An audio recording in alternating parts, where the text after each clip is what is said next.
First of all, I'd like to say good morning. It's good to see all of you here this morning, especially since you all have to listen to me talk again. You know, many of you were here when I gave my first State of the City address in 2009, and I think I started it out with, "Hi y'all, and how did I get here?" In 2010, I survived the first year, and what an education it has been. 2011, it was what makes the city of Cannon Falls such a great place to live, and in 2012, we were all just getting over the visit from President Obama in August of 2011. And finally last year, it was a review of years past and a look at the future. So this year, I want to continue to look into the future of the best city in the state to call home, and that's Cannon Falls. First, as we head into 2014, we will have a new city administrator leading the city's staff and professionals who ensure city services are provided day in and day out.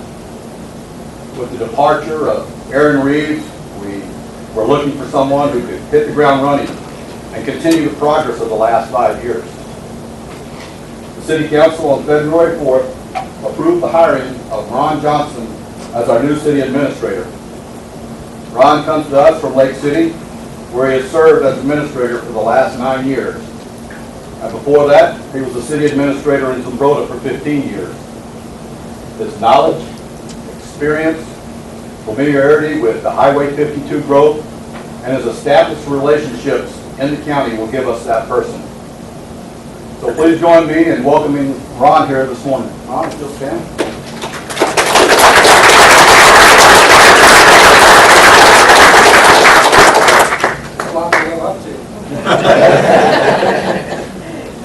I know from speaking with him, he's anxious to get started and is excited to meet the citizens and business owners in Cannon Falls.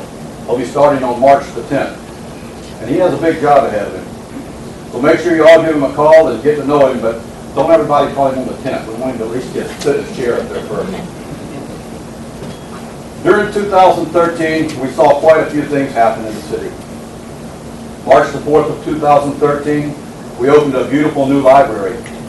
That's an example of how the community can come together for a common cause, ending in success. I want to thank the Library Board, Library Foundation, library staff, and the citizens of Cannon Falls for making it happen. Last spring, as part of the multi-year capital improvement plan, the East Side 1 and infrastructure project were started and completed in the fall. The Olmsted Medical Group opened their new clinic off Highway 20 on the north end of the city. It's a great addition to the community, and we welcome the professional medical services they provide for our citizens. Jim and I completed and occupied their new 30,000 square foot warehouse and began construction on building number 6 of their campus. Also, Casey's opened a brand new store on Highway 19 on the city's west side. Finally, the Highway 52 interchange project got underway and is on schedule to be completed in the fall of 2014. The city's paying for its share of the $2.4 million cost of the project using general fund reserves and TIP reserves. We're also continuing our work with MnDOT to address the future access issues on the north stoplight location. And discussion has recently begun between MnDOT and Dakota County for the Highway 52 and County 86 interchange. This will not only improve the safety at the intersections, but will also provide better freeway access to and from our industrial park and making it more desirable for possible expansion. Mayo Clinic began construction of a new $30 million medical center on the south side of the city and is scheduled to open this fall. The site of the new hospital will be accessed through the Highway 52 interchange and County 24 Boulevard. Goodhue County has started construction of the boulevard, which will tie into County Road 25 and eventually connect to Highway 19 at Hardwood Way, just east of the Cannon Falls High School. The Mayo Clinic and the EDA continue to work to finalize and a redevelopment plan for the existing hospital properties. The construction of the new hospital also resulted in 3 property owners, Mayo Health Systems, Brent Moline, Kevin and Andrea DeGarmo, petitioning the city of Cannon Falls to annex more than 100 acres into the city. This would not have been possible without the cooperation between the City Council and the Cannon Falls Town Board. These new parcels provide new opportunities for considerable growth on the south side of the city. The Economic Development Authority purchased property from the owners of the Cannon River Winery to allow the bike trail to extend from the trailhead location on Mill Street. The trail connection will likely be constructed in conjunction with the extension of the Mill Towns Trail from Lake Billsby to Cannon Falls. The winery is also preparing to expand with the construction and operation of an event center in the upper level, which is scheduled to be completed early in the summer. The EDA was also instrumental in awarding a grant from the Department of Employment and Economic Development to assist with financing of needed street and drainage improvements at the intersection of 3rd and Cannon Streets adjacent to Rolf Frisco. This project is expected to be completed this year.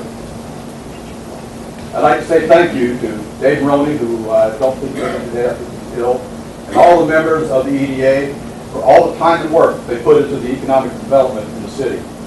I know there are other projects that will appear on their radar over the next couple of years, and I'm confident they will continue to help us bring more businesses to Cannon Falls. I'd also like to say thank you to all the citizens who volunteer their time to serve on our many boards and commissions.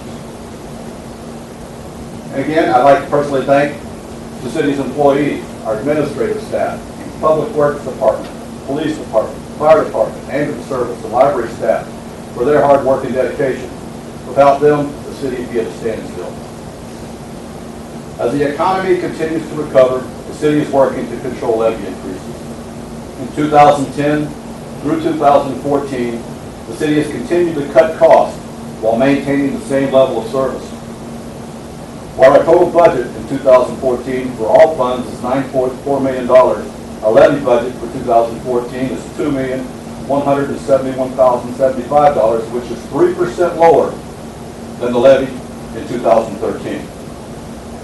Since 2009, the city has lowered the levy each year except for 2011, when it was kept flat, while undertaking major projects such as the East Side 1 and West Side 1 infrastructure projects and the Highway 52 interchange. The city's tax capacity rate will drop approximately 10% in 2014 based on the city's lower tax levy, TIP district decertification, and continued building construction. We expect the tax capacity rate will continue to decrease moving forward as property values continue to stabilize, new commercial and industrial growth continues, and the city continues to control levy increases. We're also in the final year of 2-year agreements with all union employees that offer reasonable pay increases and address health insurance costs by capping city contributions. The city is maintaining a healthy general fund reserve of roughly 50%, even after dedicating almost $800,000 for capital purchases, which will help keep future levies low. With continued sound financial management, the city maintains a AA- bond rating, which saves significant money on bonding costs for infrastructure projects. As we move into 2014, the state of our city is strong. As we look to the future, the city council, city administration, and all of our departments will continue to look for ways to control costs, maintain services, and create the revenue needed to operate the city while providing quality services and safety for our citizens. I want to thank all of you, the community and business leaders who make Cannon Falls thrive. Your contributions to the city are strategic in the future growth and development of Cannon Falls. I, as well as the City Council and City Administration, look forward to working with the Chamber of Commerce and Cannon Falls Schools to promote our city and keep Cannon Falls the great city it is to live and raise a family. God bless Cannon Falls, the state of Minnesota, and the United States of America. Thank you.